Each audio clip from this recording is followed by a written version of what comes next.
Comme tous les animés à succès, Fujigi no Umi no Nadia a fait l'objet de plusieurs adaptations en jeux vidéo. La diffusion des Veillées Nadia était l'occasion de revenir sur ces jeux dans cet épisode spécial de Retro & Magic. Un épisode qui rappellera sans doute des souvenirs à ceux qui avaient suivi les Nuits Nadia sur une autre chaîne il y a déjà quelques années.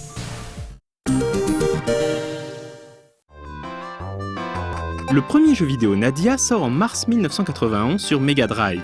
Il s'agit d'un jeu d'aventure dans lequel on incarne le jeune Jean-Roch Lartigue depuis sa rencontre avec Nadia dans les rues de Paris jusqu'à la confrontation finale contre le maléfique Gargoyle et les légions de Néo-Atlantis. On incarne donc Jean en vue du dessus à la manière d'un RPG japonais, à la différence qu'il n'y a aucun combat dans le jeu. Il s'agira donc de parler au bon personnage ou d'utiliser le bon objet au bon moment pour progresser. D'autres personnages se joindront parfois à Jean, chacun ayant des compétences propres. Au demeurant assez oubliable et doté d'une musique totalement horripilante, Fujigi no Umi no Nadia sur Mega Drive a quand même une particularité intéressante. L'histoire n'est pas la même que dans l'animé. Il y a fort à parier que le jeu a été développé avant que la fin officielle soit totalement gravée dans le marbre. Et même si on retrouve les grandes lignes de l'intrigue, certaines scènes et révélations n'ont rien à voir avec celles de la série télé. C'est ainsi que, passées les premières heures de jeu, Jean et Nadia se retrouveront confrontés à des péripéties totalement inédites. Ils rencontreront la petite Marie sur une île peuplée d'indigènes, ou devront résoudre divers puzzles dans les ruines englouties de l'Atlantide aux côtés de Nemo et Electra. Le grand final est également très différent, et ceux qui pensaient déjà tout connaître de Nadia seront sans aucun doute très surpris par le dénouement du jeu.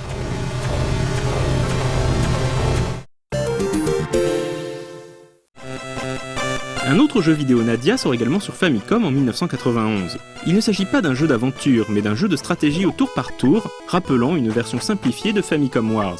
Un camp joue les gentils du Nautilus, l'autre les méchants de Néo-Atlantis, et le but est d'exterminer le camp adverse à l'aide des capacités de chaque unité et des bonus ramassés sur le champ de bataille. Le jeu se révèle vite ennuyeux et manque cruellement d'intérêt.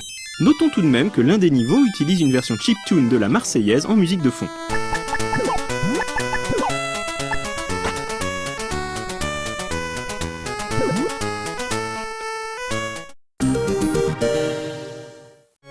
En mars 1992, Gainax retrousse les manches et développe son propre jeu vidéo Nadia à destination de divers ordinateurs japonais comme le PC-98, le X68000 de Sharp ou le FM Towns.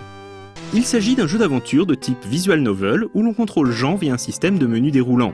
Alors que le Nautilus se dirige vers les îles Fidji, l'équipage se retrouve empoisonné par une fausse Nadia infiltrée à bord. C'est désormais à Jean qu'il revient de tirer le submersible des griffes de Néo-Atlantis et sauver la vraie Nadia. Tout dans cette adaptation de Nadia est un régal pour le fan. Les musiques de Sagi Tsuchiro, revisitées sous forme chiptune avec talent, les graphismes très fins et bourrés de détails, le caractère design somptueux de Sadamoto Yoshiyuki, il sera même possible de contrôler le Nautilus lors de certains passages, même si au final ces séquences de bataille et de pilotage sont traitées sous forme de puzzle et ne sont pas une vraie simulation. Sans surprise, ce jeu est probablement la meilleure adaptation de Nadia en jeu vidéo, et on ne peut que regretter qu'elle ne soit jamais sortie en dehors du Japon. Et pour les petits fripons, il paraît que Gainax a caché quelques easter eggs dans le jeu.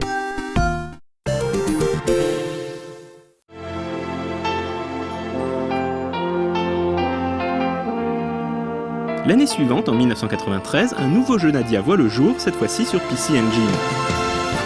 Exploitant le support Super CD-ROM, il s'agit cette fois encore d'un jeu d'aventure de type visual novel. L'intrigue commence après la confrontation entre Nemo et Electra lorsque Jean, Nadia, Marie et King se retrouvent échoués sur une île mystérieuse.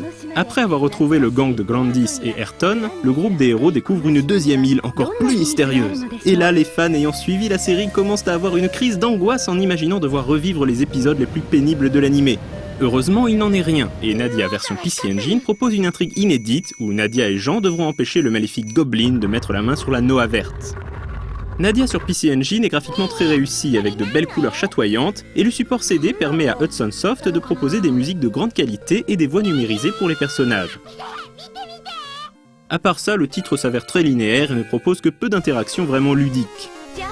A noter la présence d'un quiz sur la série en guise de mini-jeu bonus bourré de petites animations rigolotes.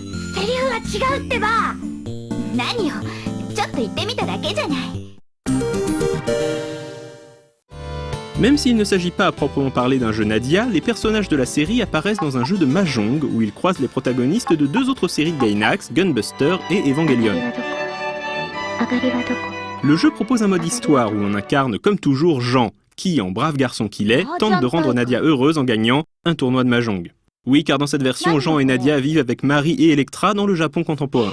Bref, c'est du fanservice, et même s'il est marrant de voir Jean interagir avec les autres personnages de Gainax, le jeu se réserve aux fans inconditionnels du studio.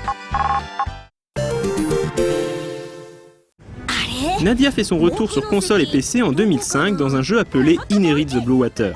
Il s'agit une fois de plus d'un visual novel qui reprend l'intégralité de l'histoire de la série découpée en 10 épisodes. Mais le jeu rajoute également une nouvelle intrigue secondaire tournant autour d'une jeune fille blonde appelée Sophia que Jean rencontre à Paris peu avant de faire la connaissance de Nadia. Une petite fille toute seule à Paris, elle est menacée par un très grand danger, mais heureusement veille son ami Jean, tout ça.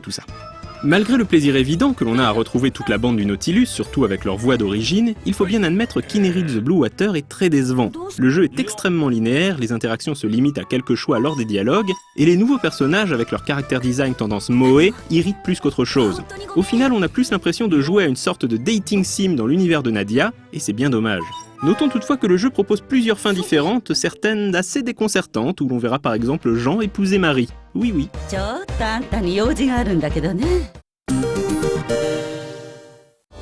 Ainsi s'achève ce petit tour des jeux vidéo mettant en scène Nadia des mers mystérieuses. À l'exception du jeu sur ordinateur sorti en 1992, il faut bien admettre que cette formidable série qu'est Fujigi no Umi no Nadia n'a à ce jour pas eu l'adaptation jeu vidéo qu'elle mérite.